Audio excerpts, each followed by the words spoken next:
Good morning बच्चों। मैं आपकी विज्ञान की अध्यापिका अनुराधा राजपूत और आज मैं आपको पढ़ाऊंगी विज्ञान का पाठ 16 कचरा संग्रहण एवं निपटान। इस पाठ में हम कचरा, उसके संग्रहण और उसके निपटान के बारे में पढ़ेंगे। तो सबसे पहले कचरा संग्रहण एवं निपटान। कचरा होता क्या है? हम प्रतिदिन ढेर सारा कचरा उत्पन्न करते हैं। जो चीज हमारे किसी काम की नहीं होती है उसे कचरा कहते हैं।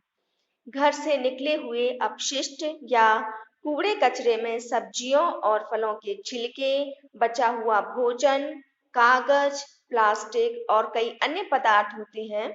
हमारे घरों और आसपास स्वच्छता रखने के लिए कचरे का सही निपटान जरूरी होता है। हमने देखा है कि हम घर से सफाई करने के बाद बहुत सारा अपशिष्ट पदार्थ या बहुत सारा कचरा निकालते हैं, जिसमें सब्जियों और फलों के छिलके, सूखी हुई पत्तियां, बचा हुआ भोजन, कागज, प्लास्टिक और कई बहुत सारी चीजें होती हैं जो हमारे किसी काम की नहीं होती हैं और इसको हम घर से बाहर फेंक देते हैं। लेकिन घरों और आसपास के वातावरण को स्वच्छ रखने के साथ साथ कचरे का सही निपटान भी जरूरी होता है। तो कचरे का निपटान हम कैसे करेंगे?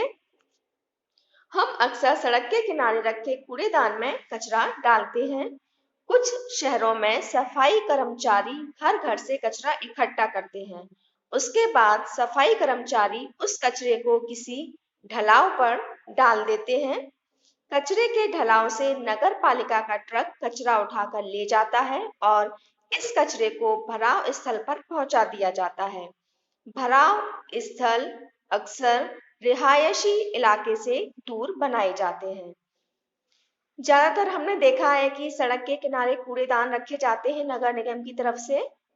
तो हम साफ सफाई करने के बाद जो कचरा होता है उन कूड़ेदान में ही डाल देते हैं। लेकिन अब सफाई कर्मचारी घर घर जाकर गाड़ी के द्वारा ही कचरा इकट्ठा करते हैं और ये सब कचरा इकट्ठा करने के बाद सफाई कर्मचारी उस कचरे को किसी ढलाव पर डाल देते हैं। कचरे के ढलाव से नगर पालिका का ट्रक आता है और वो सारा कचरा उठाकर ले जाता है। इस कचरे को भराव स्थल पर पहुंचा दिया जाता है। भराव स्थल अक्सर रिहायशी इलाके से दूर बनाए जाते हैं। जो नगर पालिका का ट्रक आता है वो ये कचरा उठाकर ले जाता है और इस कचरे को भराव स्थल पर ले जाया जाता है। ये भराव स्थल ऐसी जगह बनाए जाते हैं जहाँ पर कम लोग बाग रहते हों या ये रिहायशी इलाके से दूर हों। कचरे में दो प्रकार के पदार्थ होते हैं, उपयोगी और अनुपयोगी। उपयोगी पदार्थ का पुनः चक्रण करके नए सामान बनाए जा सकते हैं। अनुपयोगी पदार्थ को भराव स्थल पर डाल दिया जाता है और फिर मिट्टी से ढक दिया जाता है। इस कचरे को कम से कम 20 वर्षों के लिए छोड़ दिया जाता है। उसके बाद ही भराव स्थल पर कोई निर्माण कार्य किया जा सकता है। ऐसे स्थानों पर अक्सर पार्क बनाए जाते हैं। दिल्ली का मिलेनियम पार्क ऐसे ही किसी भराव स्थल पर बना हुआ है।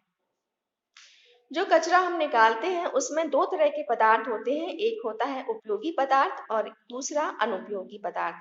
जो उपयोगी पदार्थ होता है उसको हम दोबारा से इस्तेमाल करके नए सामान बना सकते हैं, जिसे हम पुनः चक्रण कहते हैं।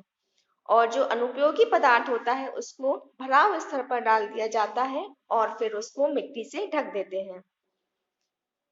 इस भराव स्थल को कम से कम 20 वर्षों के लिए छोड़ दिया जाता है और 20 वर्षों के बाद ही भराव स्थल पर कोई निर्माण कार्य किया जाता है।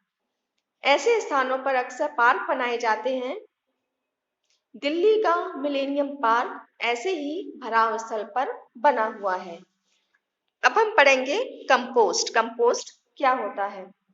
कचरे में दो प्रकार के पदार्थ होते हैं, पहला जैव निम्नीकरण और दूसरा जैव अनिम्नीकरणीय। जो पदार्थ सूक्ष्म जीवों द्वारा विघटित या विकलित हो जाते हैं उन्हें जैव निम्नीकरणीय पदार्थ कहते हैं। सजीवों स्रोतों से मिलने वाले अपशिष्ट जैव निम्नीकरणीय होते हैं। ऐसे पदार्थों से कंपोस्ट या खाद बनाया जा सकता है। जो कचरा होता है उसमें दो प्रकार के पदार्थ होते हैं, एक होते हैं जैव निम्नीकरणीय और दूसरा होता है जैव अनिम्नीकरणीय। वे पदार्थ जो सूक्ष्म जीवों द्वारा आसानी से विघटित हो जाते हैं उनको जैव निम्नीकरणीय पदार्थ कहते हैं। सजीव स्रोतों से मिलने वाले अपशिष्ट जैव निम्नीकरण पदार्थों में आते हैं और ऐसे पदार्थों से हम खाद बना सकते हैं जिसका इस्तेमाल हम खेती में कर सकते हैं। किसान अक्सर खेती के अपशिष्ट पत्तियों, फसलों की डंठल और गोबर से कंपोस्ट बनाते हैं। इसके लिए जमीन पर एक गड्ढा खोदा जाता है। इस गड्ढे की तली में एक जाली या रेत की एक परत बिछाई जाती है। उसके बाद कचरे की परतें बिछाई जाती हैं। लगभग 2 महीने के बाद कचरा मिट्टी जैसे पदार्थ में बदल जाता है जिसे कंपोस्ट या खाद कहते हैं। कंपोस्ट एक बहुत अच्छी खाद का काम करता है जिससे मिट्टी अधिक उपजाऊ बनती है।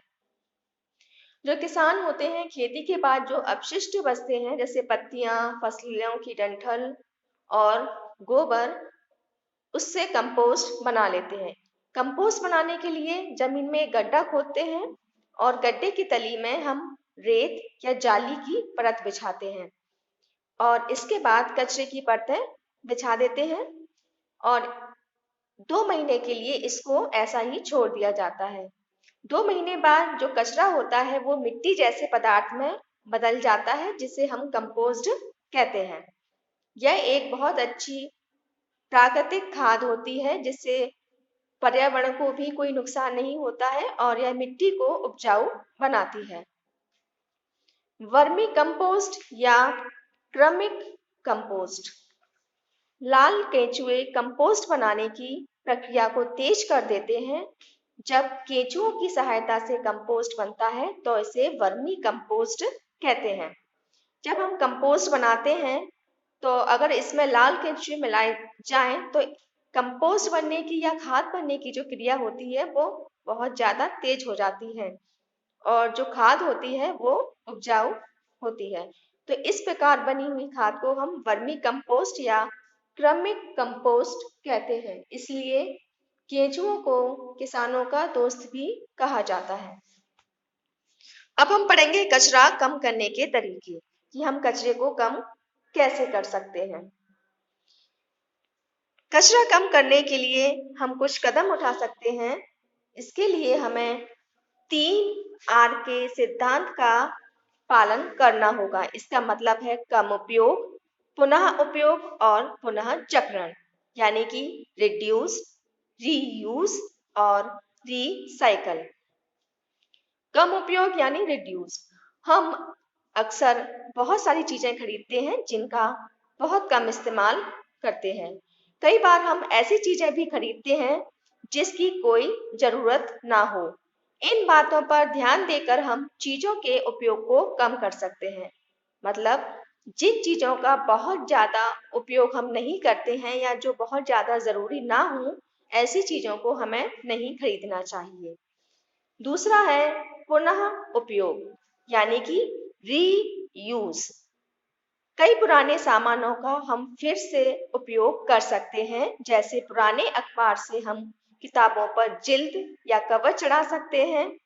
जैम और जेली की खाली शीशियों में मसाले और नमक रखे जा सकते हैं। पुराने लिफाफों के ऊपर हम गणित हल करते समय रफ काम कर सकते हैं। पुनः उपयोग में जो चीजें होती हैं उनको हम दोबारा से इस्तेमाल या उसका उपयोग कर सकते हैं।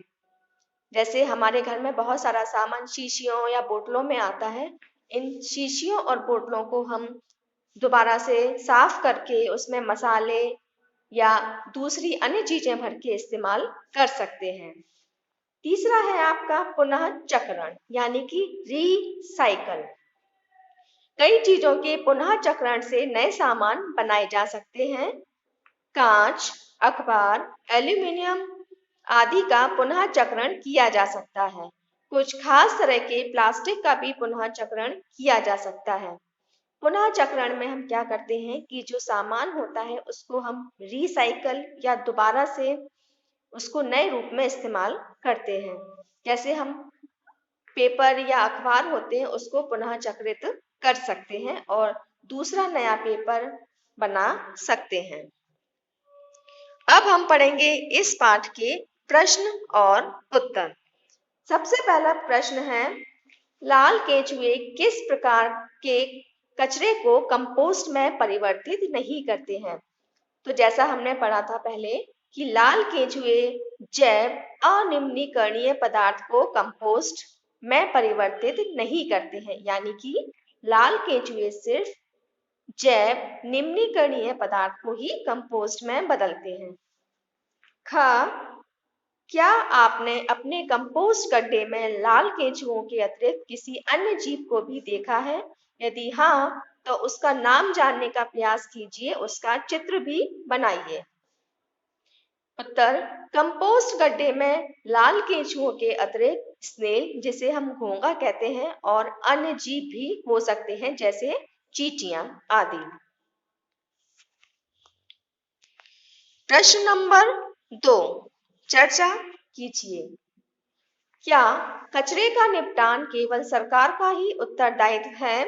इसका उत्तर है, कचरे के निपटान का उत्तरदायित्व सरकार के अलावा आम आदमी का भी है। आम आदमी को भी इसमें सहयोग करना चाहिए। सार्वजनिक स्थान पर कहीं पर भी कचरा नहीं फेंकना चाहिए।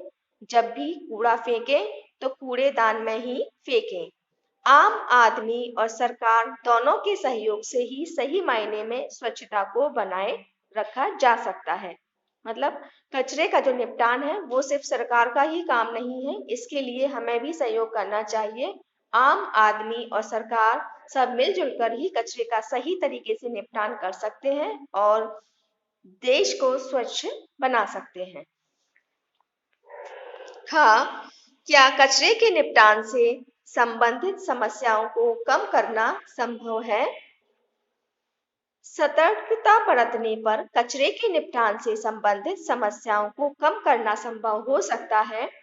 कूड़ा फेंकते समय हमें इस बात का ध्यान रखना चाहिए कि कौन सा गलित पदार्थ है और कौन सा अगलित पदार्थ। उन्हें एक दूसरे से अलग रखना चाहिए और उचित कूड़ेदान में फेंकना चाहिए। कचरे के निपटान से संबंधित समस्याओं को हम कर सकते हैं अगर उसको हम सही तरीके से उसका निपटान करें। कचरा गलित और अगलित दोनों अलग अलग होते हैं, दोनों को इसलिए अलग अलग रखना चाहिए और सही जो कूड़ेदान है उस कचरे के लिए उसी में ही फेंकना चाहिए। अगला प्रश्न है, घर में बचे हुए भोजन का आप क्या कर सकते हैं? तो हमारे घर के सभी सदस्य कम से कम भोजन को बर्बाद करने की कोशिश करते हैं और अगर कुछ भोजन बच जाता है तो उसे गली के जानवरों को खाने के लिए दे देते हैं। हमें ज्यादातर कोशिश करना चाहिए कि हम खाने को बर्बाद ना करें, लेकिन फिर भी खाना अगर बच जाता है तो हमें उस खाने को किसी जानवर या किसी जरूरतमंद गरीब व्यक्ति को दे देना चाहिए। प्रश्न नंबर 4, यदि आपको एवं आपके मित्रों को किसी पार्टी में प्लास्टिक की प्लेट अथवा केले के पत्ते में खाने का विकल्प दिया जाए तो आप किसे चुनेंगे और क्यों? उत्तर, मैं केले के पत्तों में खाना पसंद करूंगी क्योंकि केले के पत्ते गलित पदार्थ हैं जबकि प्लास्टिक की प्लेट अगलित पदार्थ है। प्रश्न नंबर 5, विभिन्न प्रकार के कागज के टुकड़े एकत्र कीजिए, पता कीजिए इनमें से किसका पुनः चक्रण किया जा सकता है। 2 तरह के कागज होते हैं, एक सादा और एक जिस पर प्लास्टिक की परत चढ़ी होती है। जिस पर प्लास्टिक की परत चढ़ी होती है उसका पुनः चक्रण नहीं किया जा सकता है। सादे कागज का हम पुनः चक्रण कर सकते हैं। प्रश्न नंबर 6, लेंस की सहायता से कागज के उन टुकड़ों का प्रेक्षण कीजिए जिन्हें आपने उपरोक्त प्रश्नों के लिए एकत्रित किया था। क्या आप कागज की नई शीट एवं पुनः चक्रित कागज की सामग्री में कोई अंतर देखते हैं? उत्तर: कागज की नई शीट चिकनी होती है, लेकिन पुनः चक्रित कागज खुरदरा होता है। लेंस की सहायता से कागज के उन टुकड़ों को देखने से ये दानेदार लगता है। प्रश्न नंबर 7, पैकिंग में प्रयोग होने वाली विभिन्न प्रकार की वस्तुएं एकत्रित कीजिए। इनमें से प्रत्येक का किस उद्देश्य के लिए उपयोग किया था? समूहों में चर्चा कीजिए। तो पैकिंग में प्रयोग होने वाली विभिन्न प्रकार की वस्तुएं विभिन्न उद्देश्य के लिए उपयोग की जाती हैं, जो निम्नलिखित हैं। पहला, प्लास्टिक कवर, कपड़ों को पैक करने के लिए। कार्डबोर्ड, चीनी मिट्टी और मिट्टी के बर्तनों को पैक करने के लिए। पेपर पैकेट, खाने की हल्की चीजों के लिए। लकड़ी के बक्से, कीमती सामान और फल के लिए। शीशे का कवर, शोपीस के लिए। थर्माकोल, इलेक्ट्रॉनिक आइटम्स को पैक करने के लिए इस्तेमाल किए जाते हैं। प्रश्न नंबर 8, एक ऐसा उदाहरण दीजिए जिसमें पैकेजिंग की मात्रा कम की जा सकती थी। कभी कभी किसी वस्तुओं को कई परतों में पैक किया जाता है, जैसे कपड़े, खिलौने, चॉकलेट आदि। इसमें पैकेजिंग की मात्रा कम की जा सकती है। खाने की चीजों, खासकर पकी हुई चीजों को प्लास्टिक की थैली में एकदम पैक नहीं करना चाहिए, क्योंकि ये स्वास्थ्य के साथ पर्यावरण के लिए भी बहुत ही घातक होती हैं। प्रश्न नंबर 9, पैकेजिंग से कचरे की मात्रा किस प्रकार बढ़ जाती है? इस पर एक कहानी लिखिए। इसका उत्तर है, किसी भी सामान की पैकिंग विभिन्न उद्देश्यों के लिए की जाती है। इससे सामान जल्दी खराब नहीं होता है, इसको संभालना आसान हो जाता है।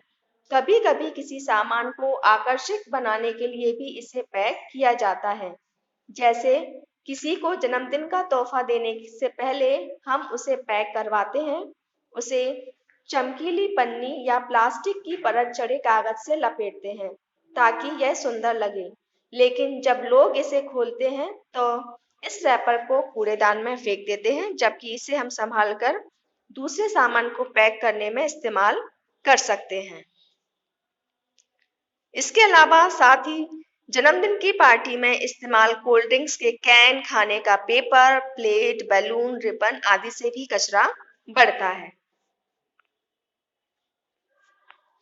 प्रश्न नंबर 10, क्या आपके विचार में रासायनिक उर्वरक के स्थान पर अपेक्षाकृत कंपोस्ट का उपयोग उत्तम होता है? क्यों? चूंकि कंपोस्ट एक जैविक खाद होता है जो जैव तत्वों से बना होता है। दूसरी ओर रासायनिक उर्वरक कृत्रिम पदार्थों से बना होता है, इसलिए कंपोस्ट मिट्टी की उर्वरा शक्ति को बनाए रखता है, लेकिन रासायनिक उर्वरक मिट्टी के पोषक तत्व को नष्ट कर देते हैं। साथ ही ये मिट्टी और पानी दोनों को दूषित भी कर देते हैं, जो मानव के साथ साथ जलीय जीवों के लिए भी घातक होता है। कंपोस्ट को बनाना आसान और कम खर्चीला है। कंपोस्ट बनाने के अंतर्गत कूड़े की मात्रा में भी कमी होती है, क्योंकि बहुत से गलित पदार्थ का इसमें उपयोग कर लिया जाता है। आशा है आपको ये पाठ समझ में आया होगा और उसके प्रश्न उत्तर भी आपको समझ में आ गए होंगे। अब आप इस पाठ को पुनः एक बार पढ़िए और इसके प्रश्न उत्तरों को याद कीजिए। धन्यवाद।